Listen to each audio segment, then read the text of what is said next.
Estimados compañeros, creamos esta iniciativa audiovisual con el objeto de dar a conocer distintos temas que afectan a la sociedad en general.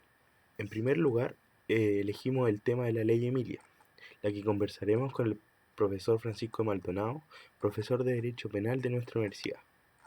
Nosotros queríamos preguntarle cuál era su opinión con respecto a si usted cree que esta sanción que obliga a las personas con un año de pena privativa de libertad es desproporcional o no. Ya, yo te respondería con varias reflexiones. O sea, la primera, yo tengo la idea en principio de que es posible recurrir a sanciones privativas de libertad de alrededor de un año efectivas. No veo ningún problema en que el legislador tome esa opción. Nosotros no estamos muy acostumbrados a ello porque de alguna manera tenemos un régimen de pena sustitutiva que básicamente en la amplia mayoría de los casos donde no hay condenas previas de parte del infractor se sustituye y por ende no hay una prisión efectiva en condena no solo de uno, sino de 2, 3, 4 y hasta 5 años. Entonces tenemos un universo de personas que es muy menor, que normalmente equivale a los reiterantes más habituales, que son los que efectivamente pueden tener que llegar a cumplir alguna de estas condenas. Y normalmente, como tienen la reincidencia, o se trata de personas que ya están involucradas en el delito, eh, corresponde a condenas donde muchas veces también hay más de un delito. Por ende, es raro encontrar personas que cumplan efectivamente como pena impuesta en la sentencia una condena tan corta. Entonces, por un lado, no hay casos prácticos donde se cumplan tan cortas y la ley en general sustituye todas las que potencialmente podrían cumplirse de manera corta, con lo cual no se obtiene una aplicabilidad. Pero yo tengo la sensación de que hay muchos tipos de delitos donde la previsión directa de condenas de un año, de 2 años, porque no se trata de delitos muy graves, pero sí que requieren de una fuerte reacción social, pudieran justificar el uso de penas no menores a un año. Yo creo que ahí efectivamente en menos de un año no se logra ningún objetivo, pero penas que pudieran tener un año o 2 años. Por ejemplo, a mi juicio, los casos vinculados a delitos funcionarios, a delito económico, pequeños cohechos, entre comillas, pequeños sobornos, eh, el mismo delito de corrupción, eh, la señal de encarcelar a una persona de manera efectiva por 1 o 2 años me parece muy potente y creo que cumple un rol disuasivo en particular. Pero esas son definiciones que nosotros denominamos en general de parte especial. El legislador, en atención a las características del fenómeno que está regulando, en algunos casos se trata efectivamente de situaciones menos graves, pero que requieren de un freno, una señal potente. Yo ahí no veo ningún problema en usar una pena de esta naturaleza y desde ese punto de vista creo que lo que está hoy día vigente es deficitario. Hoy día básicamente renunciamos a condenas menores a 5 años y eso implica que por cualquier delito que tenga una mínima gravedad no reaccionamos, aplicamos un sustitutivo de manera más bien formal o de papel y recién empezamos a administrar privación de libertad a los 5 años, lo que también es absurdo, digamos.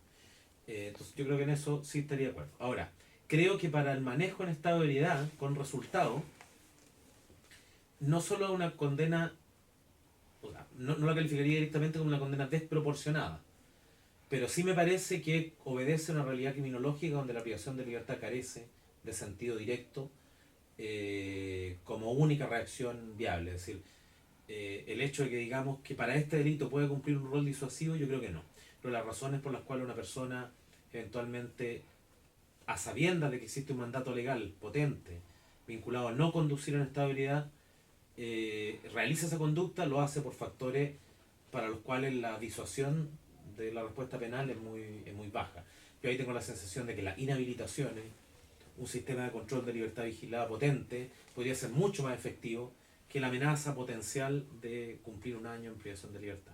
Ahora, hay que tener en cuenta además que la forma como el legislador dispone esta regulación, que está prevista para este caso y para 2 o 3 más, no es imponer un año de privación de libertad efectiva, sino imponer la condena prevista en la ley, que a veces es de 3 años, de 5 años, de 2 años, de los cuales vamos a transformar uno en efectivo.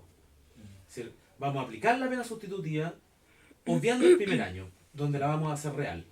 Y ahí yo creo que el legislador da cuenta precisamente de una especie de esquizofrenia, porque le parece que lo que correspondería sería la pena sustitutiva, pero por una condición que es más bien secundaria, como sería la reiteración en este caso, le damos un tratamiento que en vez de ser cualitativamente más intenso, una persona que reincide en subir a su vehículo en estado de ebriedad, ameritaría más bien un tratamiento complementario, como te digo, por la vía de una libertad controlada, de un programa de desintoxicación, etcétera, si quiere ser efectivo. O sea, una persona que ya ha demostrado que le cuesta cumplir, por así decirlo, el mensaje normativo, lo que hacemos es darle una respuesta muy burda, que es un año asegurado de privación de libertad. Yo creo que eso es re poco efectivo. No sé qué cifras tienen ustedes, pero yo tengo la sensación de que el último levantamiento de la CONACET vinculado a la cantidad de muertes producidas en accidentes de tránsito, de los cuales un porcentaje en estado de ebriedad, no ha variado mucho respecto al año anterior. Y por ende, yo creo que las cifras confirman un poco la intuición que yo te estoy manifestando en este minuto. Ahora, visto así, se trataría de una reacción no idónea para resolver el problema que se pretende regular, y desde el punto de vista de su falta de idoneidad yo diría que es desproporcionada, pero no por un análisis comparativo con otro tipo de delito. La tendencia natural es comparar esto con una muerte dolosa, con la provocación de una muerte en un accidente de tránsito, por un acto que, si bien es imprudente, hay algún grado de conciencia respecto de cómo uno lo lleva a cabo. O sea, cuando uno se sube a un vehículo y con bastante estado de ebriedad, digamos, uno necesariamente se representa la eventualidad de un accidente. Y eso te acerca mucho al dolo eventual. ¿Sí? Por lo visto, por lo mismo, este delito tiene una pena más alta que el homicidio imprudente y más baja que el doloso. Pero está ahí al límite. Está al límite. El problema es de imputabilidad, a fin de cuentas. Se trata de personas que en ese momento no están con las condiciones. Entonces, no varía desde el punto de vista de la proporcionalidad la relación con el homicidio doloso y con el homicidio imprudente. Esto está al medio. Y parece desde ese punto de vista correcto, digamos. Correcto. El punto más bien es de inidoneidad. Yo creo que no es necesario. Y una reacción penal no necesaria o no útil no se justifica.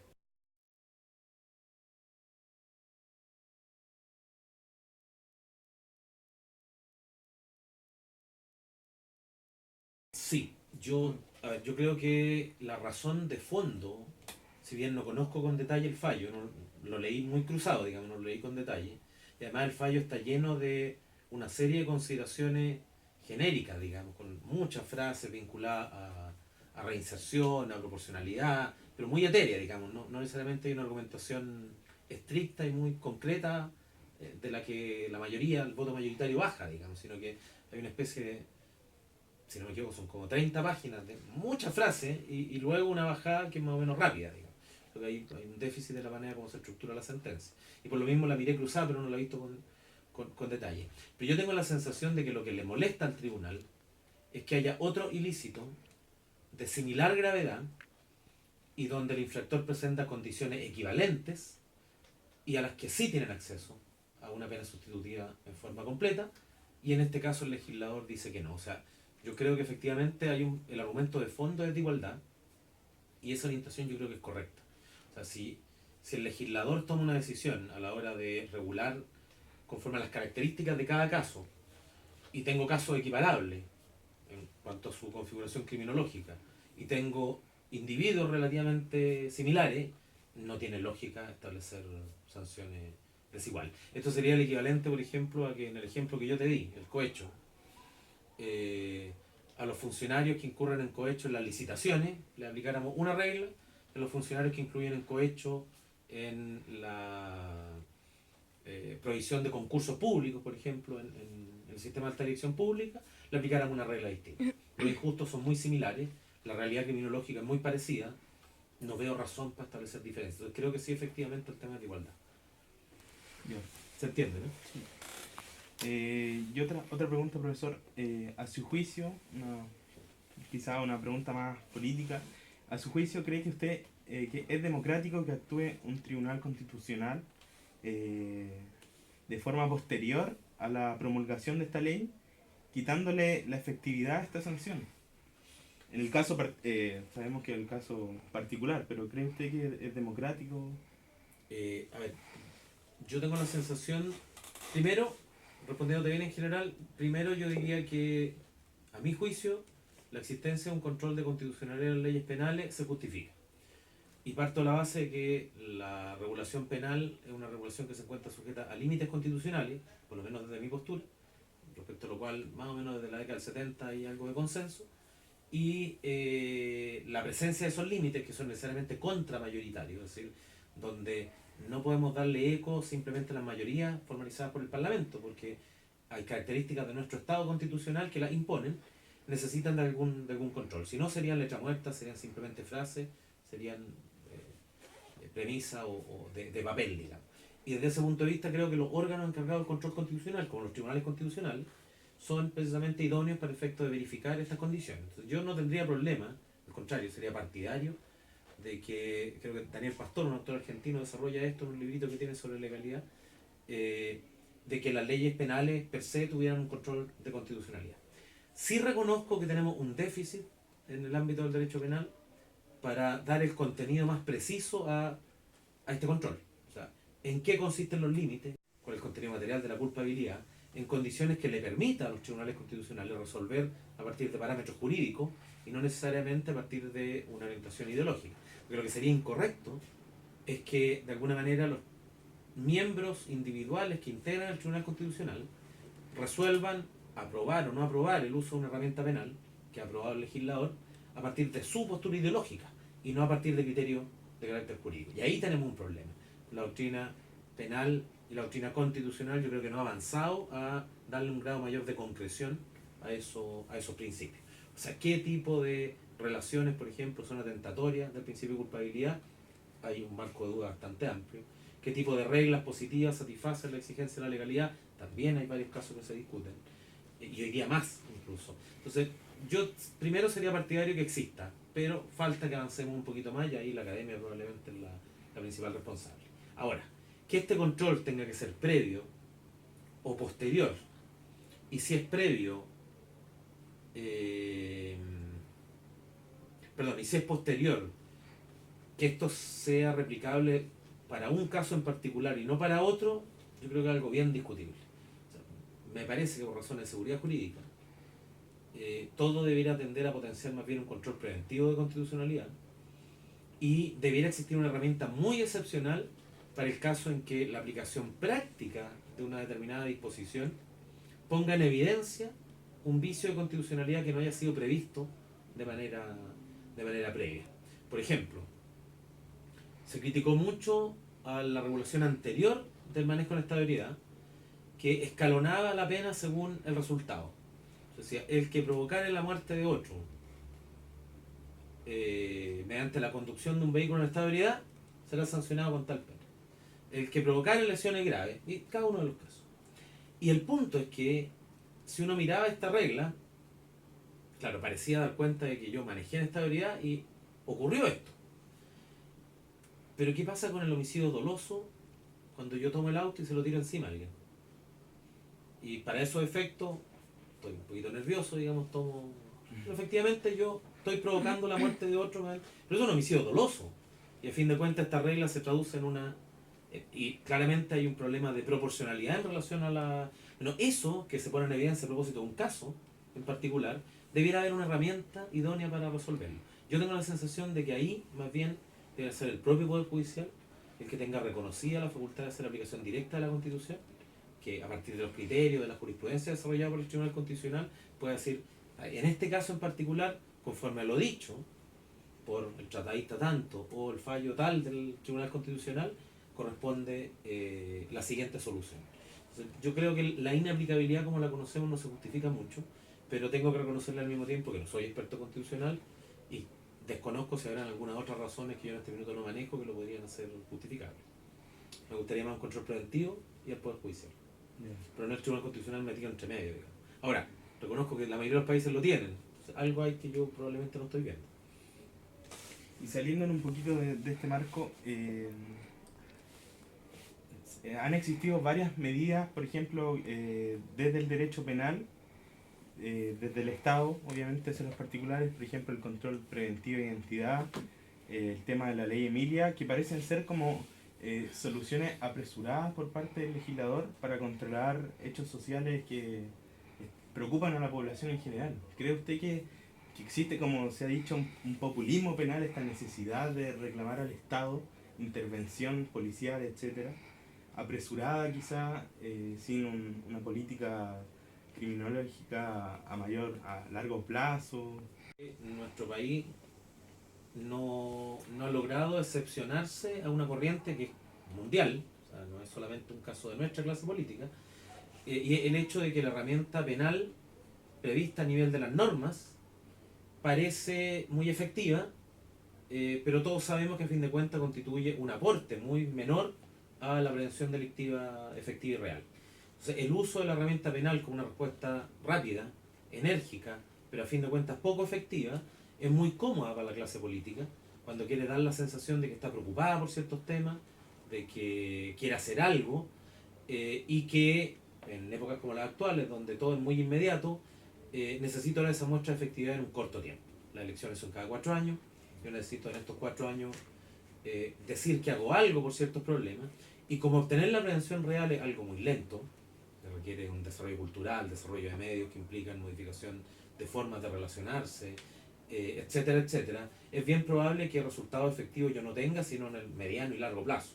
Como eso es insatisfactorio para la demanda que tiene la clase política de mostrar una respuesta inmediata, muy propio de los millennials actuales, necesitas cosas hoy ya. Claro, se ve como un recurso al que se puede recurrir, al que se puede utilizar, que da la sensación de que estoy haciendo algo cuando en definitiva no estoy haciendo mucho. A eso que se le llama populismo penal, una de las muestras más gráficas que tiene es ponerle nombre y apellido a las leyes. O sea, yo estoy mostrando que me hago cargo del problema de Emilia, me hago cargo del problema de Joaquín, que hay otra moción por ahí dando vuelta, me hago cargo del problema de Zamudio, y le muestro a la población, mire, yo efectivamente estoy haciendo algo por este problema, cuando en la práctica las soluciones en general no son ni muy lejos algo efectivo. Y a mi juicio produce un efecto contraproducente. Como generamos la apariencia de que estamos haciendo algo, perdemos ese tiempo en hacer algo efectivo y como que decae la necesidad de hacer algo, porque efectivamente nos quedamos con la sensación de que la misión ya está cumplida. Consecuencia, yo creo que una forma de ejercer política y política criminal no solo inoficiosa, sino que además perjudicial y bastante irresponsable. Lamentablemente, la mayoría de las muestras, salvo excepciones de regulación penal del último tiempo en nuestro país, van un poco por ese camino. Es raro encontrar modificaciones penales que tengan una proyección más de largo plazo, una valoración de necesidades político-criminales, que sea más seria, más sustentable, soportada en datos. La mayoría de las veces reaccionamos a partir de la necesidad de dar señales de represión que no se traducen necesariamente en una efectividad práctica. Y las cifras que yo te mencionaba en una de las preguntas anteriores me parece que lo ratifican. O sea, si lo que queríamos era reducir la cantidad de manejo de estabilidad, tengo la sensación de que no se ha reducido, y si se ha hecho ha sido una cifra bastante marginal y no de manera importante. Bueno, compañeros, con esto cerramos esta entrevista. Agradecemos al profesor. Y vamos a seguir tirando temas relevantes que preocupan a la sociedad en general.